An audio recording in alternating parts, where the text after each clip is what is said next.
Bueno, pues es para nosotros el día de hoy un placer presentar al doctor Luis Ujatovich, quien es doctor en comunicación social con experiencia en investigación y docencia a nivel internacional. Posee una beca postdoctoral en CONICET y ha realizado una estancia en la Universidad de Castilla-La Mancha. Asimismo, actualmente es docente en diversas universidades de Argentina y de México. Dirige el Observatorio en Comunicación Digital, Tecnologías Emergentes y Educación en la Universidad del Este.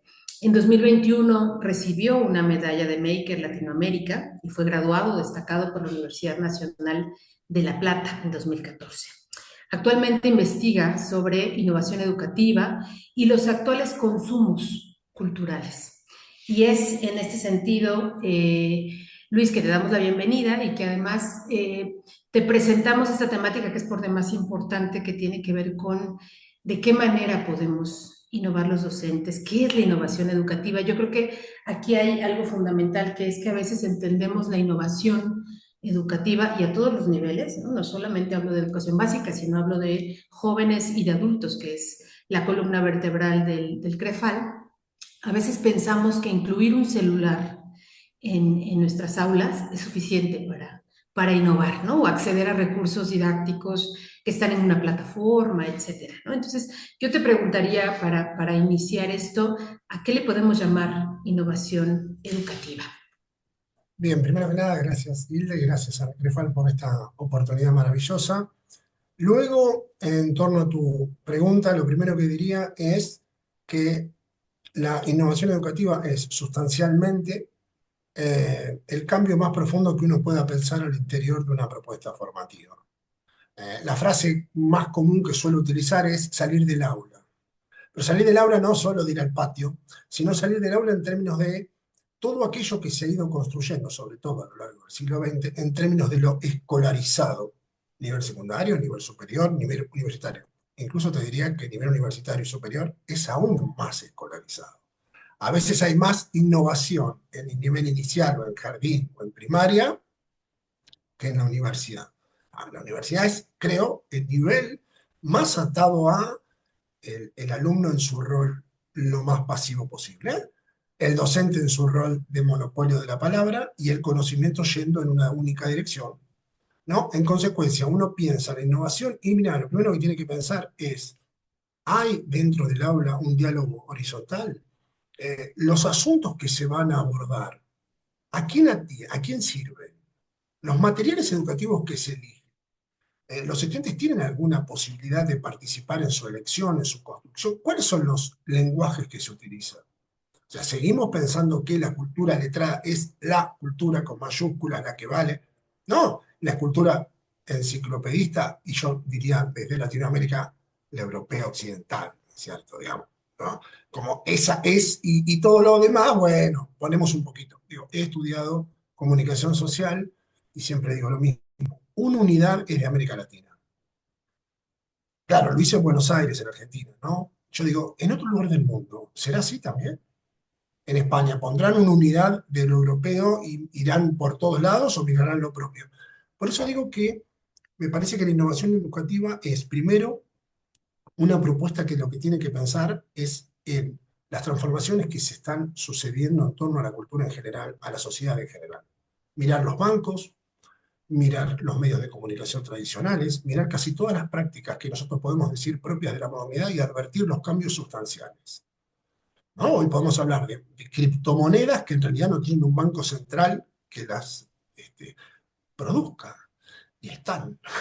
O sea, entonces digo, todos esos cambios no podemos pensar que lo que pasa dentro del aula de alguna manera es como no van a tener grandes cambios, por el contrario, es indispensable. Por eso a mí me gusta más pensar la innovación como una pretensión que busca de alguna manera hacer que sea sostenible el proceso, más que creer que se trata de la aplicación de determinados principios, ¿no? Enlatados y probados que nos van a realmente ayudar. Usted deje de hacer aquello y haga esto, y ahora le irá bien. Porque esa idea sigue poniendo al docente en el centro. Y en realidad la cuestión es, hoy, la información. Pensemos, insisto, en nivel superior, nivel universitario, mi ejemplo. Hace exactamente 25 años yo iba a la universidad y si no me ofrecían bibliografía sobre temas específicos, no tenía posibilidad alguna de hacer una búsqueda. De hoy no hace falta, ¿no? Entonces, está claro que hay tanta transformación, que digo, me parece que es primero que nada una pretensión respecto a reconocer nuestras limitaciones, reconocer nuestro lugar y advertir que hoy hay una comisión distribuida. Y en función de eso tenemos que, digo, articular de una manera completamente diferente. Entonces ahí sí empezamos a innovar, no tanto con una metodología, o como bien vos decías, con un equipo. Porque yo traigo una metodología, traigo un equipo, y después la voz válida y legítima soy yo. Y todo fue una simulación. Jugamos a que éramos lo mismo, pero no se olviden de lo que les dije. No, ahí es donde me parece, por eso digo que es más un cambio de mentalidad que la adopción de alguna estrategia puntual. Bueno, has dicho cosas fundamentales, ¿no? En realidad, y muchas. O sea, esto nos da como para muchas redes de información aquí. Yo pensaría, por un lado, me hace pensar en la educación informal, ¿no? Que tanto la educación informal incluso es más cercana a todo esto que estás comentando, en tanto que no está encajonada, ¿no? En esta metodología en el aula ortodoxa, donde los niños, los jóvenes, los adultos estamos sentados, ¿no? Y de ahí nos salimos y efectivamente nos ponen un PowerPoint y estamos nada más escribiendo lo que nos están diciendo en este PowerPoint, ¿no? Ese es por un lado, ¿no? ¿Qué tan cercano puede ser a esto? Pero también qué tanto tendríamos que cambiar el paradigma entre la educación formal y la educación informal, dejando además como esta idea de la educación informal como que no es suficiente, como que no tiene la misma legitimidad que tiene la educación formal, porque creo que este es un punto importante. Legitimar, por ejemplo, lo que existe en Internet. Es complicado, ¿no? Esto puede generar discusiones porque al final yo puedo encontrar muchísima información en Internet, pero ¿cómo sé que es fidedigna, digamos, ¿no? ¿Cómo sé que lo que tomo es así? Ahora, habrá que pensar, y lo que no es, ¿qué tanto me puede, digamos, que dirigir hacia el desarrollo del pensamiento crítico? Descubrir información que sí es y que no es, y me da otro tipo de conocimientos. No sé en este sentido tú cómo lo ves, este rompimiento de paradigma, ¿no? Esta cercanía con la educación informal, lo que significa incluso para América Latina, ¿no? A ver, creo que la educación informal es parte de lo que yo considero consumo cultural. Y indudablemente son mucho más vanguardistas. Primero, porque al no tener que ceñirse a una institución ni a las vacas sagradas, digo, aquellos sujetos sobre los que hay que hablar en determinados espacios porque son las personas que, ¿no? Eso ya es un alivio. Y la otra cuestión tiene que ver con que tienen que salir a buscar a la gente. No están obligados. Entonces yo tengo que salir a interesar a sujetos que vienen con una dinámica y un hábito cultural de la participación, del protagonismo, podríamos decir, de la división o del goce momentáneo. Claro, no me alcanza con decir yo soy el doctor, me van a escuchar, porque si no, no aprueban. Eso, en lo informal, no va por el lado del deseo, del acompañamiento.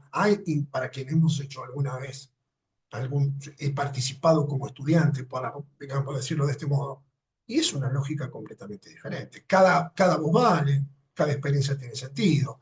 La dirección, si bien hay una orientación, pero no es un programa rígido de que no nos podemos salir, no está el peso de la evaluación, de la calificación, de la asistencia, digo, toda esa cuestión burocrática que, claro, no tiene nada que ver con lo que nosotros podríamos decir hoy, la formación del sujeto.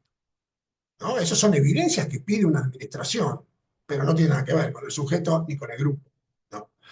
Entonces digo que lo no formal, lo informal principalmente, y los consumos culturales, son los que hoy nos tendrían que marcar el camino a recorrer. Por esta simple pregunta, ¿qué enseña más? ¿La escuela o Internet? Después podemos hablar, sí, claramente, de que hay necesidad de una alfabetización mediática. Sí, ¿quién lo niega? ¿Quién está diciendo, no, no enseñen nada? Al contrario, en la medida en que se pueda establecer un diálogo que se reconozca los saberes de los estudiantes, y ni hablar sobre tecnología, podremos entonces volvernos relevantes en nuestro diálogo. Ahora, si nosotros iniciamos la conversación adentro de un aula, de un patio, de una calle o de un aula virtual, y establecemos que nuestro saber letrado moderno del siglo XX con la carga iluminista es el que sirve, y todo lo otro es un pasatiempo infame, ¿cómo seguimos? ¿Cómo seguimos? Supongamos que en esta conversación, Hilda, en vez de decir, este señor viene de Argentina, ya viene de un país que porque ya arrancamos mal. Decir, no, mirá, Hilda, yo sé que Argentina tiene problemas, no me digas eso, me incomoda, es muy feo. Bueno, eso hacemos en el aula. Y en nivel superior también. Ahora, eso en el informal no sucede. En la educación popular no sucede. En los consumos culturales, hoy, un youtuber jamás le va a decir a otro, nada, esta es una pavada. Hay otras estrategias porque hay otra lógica, porque hay una necesidad de comunicarse, porque hay otra sensibilidad. Eso, lo formal, y en la medida en que vamos avanzando en la pirámide, porque si a eso le sumamos un posgrado, quienes hemos hecho, bueno, ¿qué hace el docente posgrado? Te cuenta su tesis. Te cuenta su, y si vos decís, pero mira que mi tema va para otro lado, yo lo lamento en el alma, vos estás en mi curso, me aprobaron en el seminario. Entonces, cada vez la brecha se hace más grande, y a esto sumémosle, insisto, sujetos que desde 5, 6, 7, 8 años, según la brecha, según el marco cultural, estoy de acuerdo, pero podemos hacer una generalización de los 10 años en América Latina. Tienen acceso a redes en donde participan de manera protagónica en todos sus consumos. Desde me gusta, desde subo un video, desde me descargo, edito, ni hablar de los videojuegos y su participación y su construcción. Y después los ponemos en el aula y tratamos de, bueno, morigeremos lo que pasa afuera y vamos a... Bueno, y uno podría redoblar la pregunta y decir, ya no solo los sujetos no son los que la educación espera, sino y el futuro. En esa disputa entre sujetos que están participando activamente y sujetos que quiero de alguna manera establecer en una lógica distinta dentro de las aulas. Mi pregunta es, ¿cuál de los dos saberes parece prometer más para el futuro en términos de pertinencia? De legitimidad está claro, ¿por qué? Porque están los títulos, porque está la acreditación, los estados juegan con eso. Ahora, me parece que esas cuestiones son necesarias, pero y ahí es otro punto para pensar la innovación. Digamos, ¿por qué todas las tesis tienen que ser escritas? ¿Por qué no puede ser un video? ¿Por qué no puede ser? ¿Por qué no puede ser un multimedia? Que no, realmente no se puede expresar ninguna idea compleja. O sea, ningún cineasta nunca jamás ha podido expresar una idea compleja. Todas las ideas complejas se han expresado exclusivamente en libros. Eh, ¿No? ¿Y a quién quiero interpelar? Si yo produzco conocimiento, ¿para quién lo estoy interpelando? Y no, para las nuevas generaciones que se apropien de ese conocimiento. Bueno, voy a tener que hablar sobre eso. ¿No? Si, si no, terminamos hablando entre nosotros, que no está mal, pero no es productivo. De acuerdo, y tienes toda la razón. O sea, en efecto, uno de los elementos es precisamente cómo incluir todos los lenguajes que existen, porque al final, incluso tú decías, bueno, la tesis, las tesis, ¿no? Por escrito. Bueno, pero además en español, ¿no? Porque son pocas las escuelas que aceptan, por ejemplo, que las lenguas originarias, de las culturas originarias incluyan sus propias lenguas, que son además sus primeras lenguas, ¿no? Dentro de las tesis. Y hablando Y de la bibliografía, Latinoamérica, ¿cuándo incluye? Vean este blog. No como un extra, no como quien pone algo como, no, no, no, que sea eso, un videojuego. Digamos, sí, entrar en un videojuego, por ejemplo, como Minecraft, crear, construir, reconocer, digo, porque después nos enloquecemos con la alfabetización mediática digital, con la comprensión de los algoritmos, pero tenemos la puerta ahí que nos dice, hola, vengan por aquí, pero ¿qué decimos? No, como voy a dar un curso universitario y voy a poner, no, no, o sea, el que me ve me echa, dice, flaco, ¿qué es esto? Bueno, ahí está el punto. En esto del reconocimiento, porque además, saliendo de esa aula y de ese momento particular, ¿cómo sigue la historia? Y no, va a seguir por lo de... Y yo es más, siempre pregunto, ¿y el docente que dice que no? Cuando va a su casa, ¿qué hace? Mira una serie, ¿no? Y sí, ¿cómo no va? Entonces, digo, te das cuenta que es todo como una suerte de simulación para hacer de cuenta que aquí no ha pasado nada, que seguimos en la cultura letrada, que estamos en el siglo XX, que lo importante es la imprenta. Y cuando así hablaba de los bancos, pues los bancos se dieron cuenta que ya no van. los medios masivos de comunicación y han perdido mucho dinero. ¿O crees que Televisa, Grupo Clarito, Globo no perdieron plata porque la gente lo mira a tele y lo compra? Pero bueno, cambió y hay que pensar cómo hacemos ahora. Bueno, me parece que esa pregunta, de decir, bueno, asumamos el cambio. Vamos, esto que hacíamos hasta ahora, mal que nos pese, no lo vamos a poder hacer. Empecemos a pensar que ese sería el primer paso real para una innovación, pero creo que todavía estamos discutiéndolo. Entonces son como emergentes que aparecen, pero que se aplacan o que dependen de un sujeto. Y eso sabemos que tiene un alcance pequeño y por poco tiempo. Y aquí finalmente también un poco lo importante es la brecha. Aquí hay como dos tipos de brecha. Por un lado, la brecha que existe, que yo estoy segura que existe entre quienes están tomando una clase, por ejemplo, a nivel superior en el aula, ¿no? Y afuera. O sea, ya tenemos desde la cultura académica ortodoxa, ¿no? Tenemos ahí una brecha con la cultura digital, porque no la dejamos entrar de pronto, ¿no? Ahí hay una primera brecha.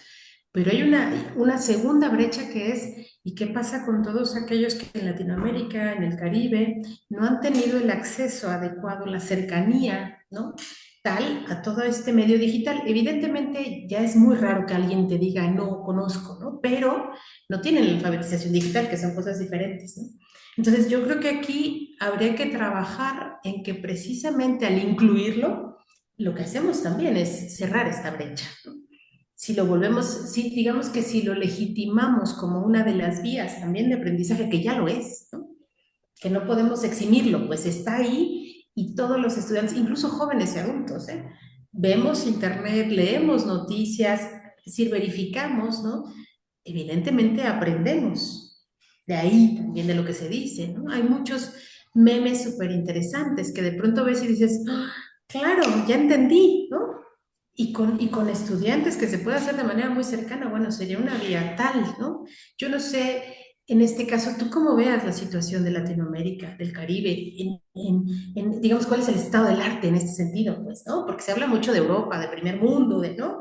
De todo eso y de su cercanía y sus innovaciones, pero y este lado que vamos, pareciera de pronto siguiéndoles la línea, ¿no? Y a veces sí y a veces no, y a veces podemos y a veces no podemos. ¿Qué sucede? A ver, lo primero, hay sí una necesidad de acabar con la brecha digital en términos, digamos, tecnológicos, concretos de alcance y de acceso.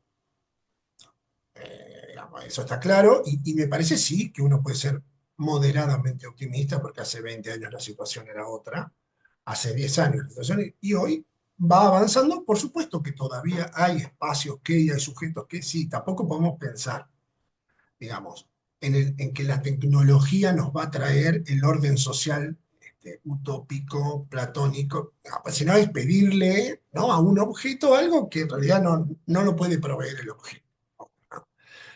Ahora, por el otro lado, probablemente la gran alternativa a reconocer es empezar a pensar que la red no es un medio de comunicación, es un espacio de identidad, de construcción, de vinculación, de sentido de las nuevas generaciones.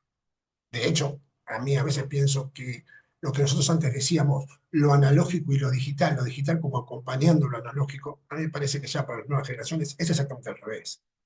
Por eso hay tanto afán por ejemplo, voy a un recital y capturo imágenes. Y vos decís, pero si ya estás ahí, ¿para qué lo estás capturando? Bueno, porque por ahí el goce no viene por la asistencia, sino por el modo en que ese sujeto se puede involucrar en ese acto dentro de la red. Por lo tanto, uno podría pensar que ahí hay alternativas, que ahí hay posibilidades. Lo que pasa es que es una ruptura epistemológica fuerte, porque salir, digamos, del paradigma europeo, letrado, ¿no?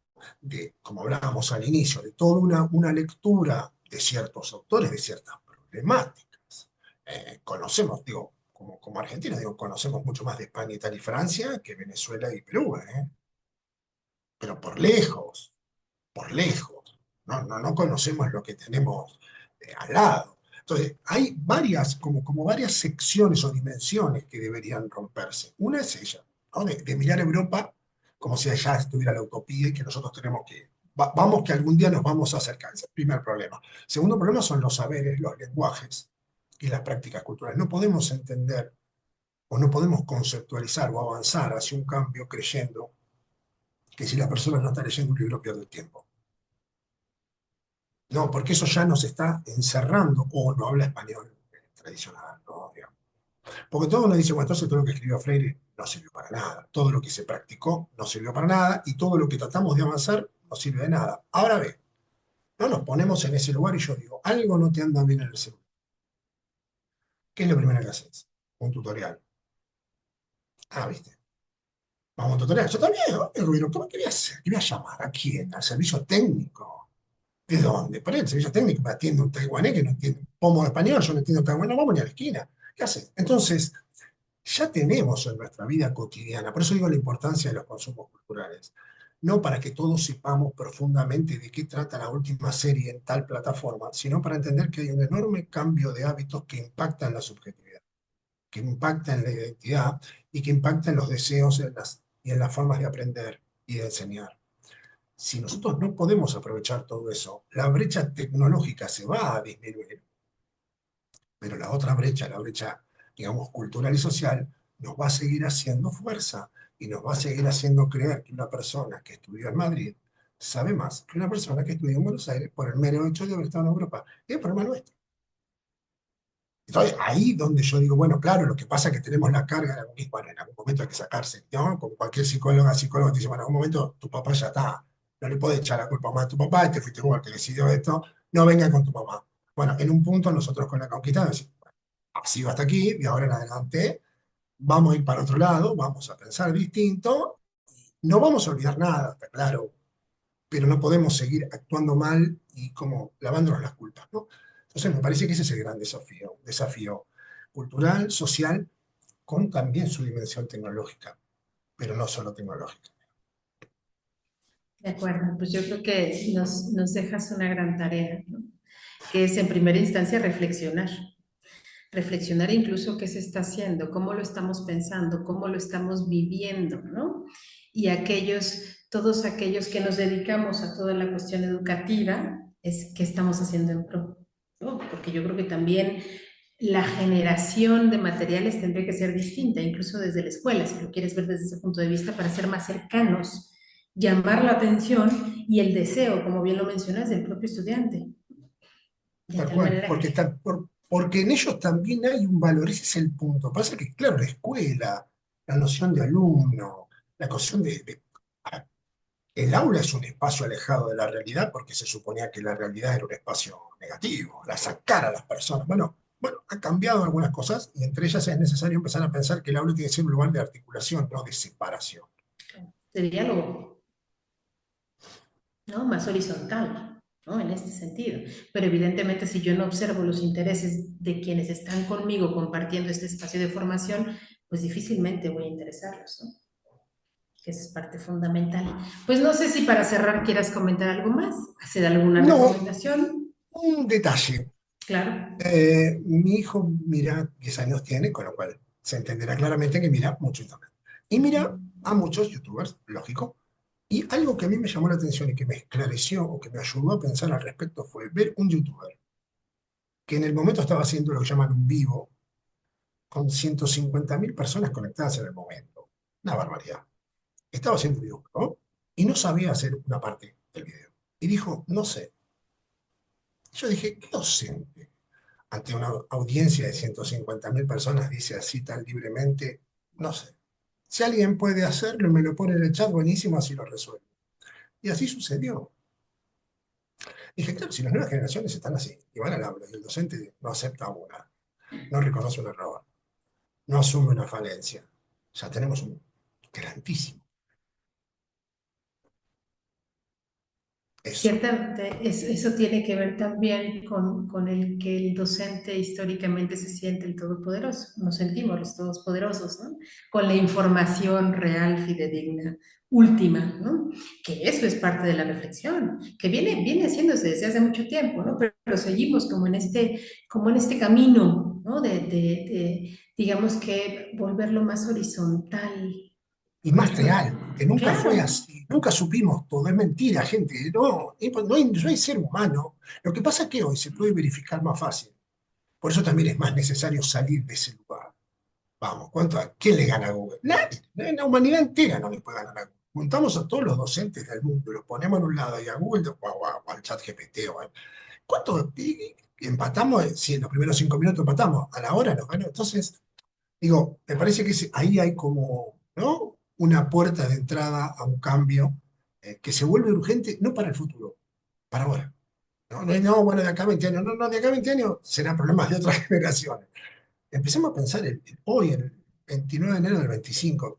El futuro vendrá y veremos quién hace qué, ¿no? Pero digo, si no, esta idea también a veces tan fuerte de, bueno, la educación del futuro. Vamos a pensar en el presente, que ahora tenemos una serie de problemas grandes, ¿no? Nadie dice, bueno, tengo una enfermedad, bueno, en el futuro voy a ir al médico. No, vas al médico. Si podés esa misma tarde. Bueno, porque y, porque si no lo atiendo, empeoro. Bueno, ¿sí? Claro, claro. Pues bueno, te agradecemos enormemente la entrevista. Podríamos seguir hablando durante mucho tiempo, pero es creo que importante además todo el contenido que se ha manejado y yo creo que sí, el lograr disertar sobre estos temas, ¿no? Que nos lleve incluso, o que lleve a quien nos esté observando también a hacer sus propias reflexiones, ¿no? Y a platicarlo de manera común, a socializar estos temas que a todos les preocupa, yo creo, ¿no? O sea, es que no los sacamos a veces, pero bueno, te lo agradecemos infinitamente y Ay, nos vemos muchas gracias a ustedes. próximamente. Gracias, Muchísimas gracias, muy amable. Chau, chau. gracias, gracias.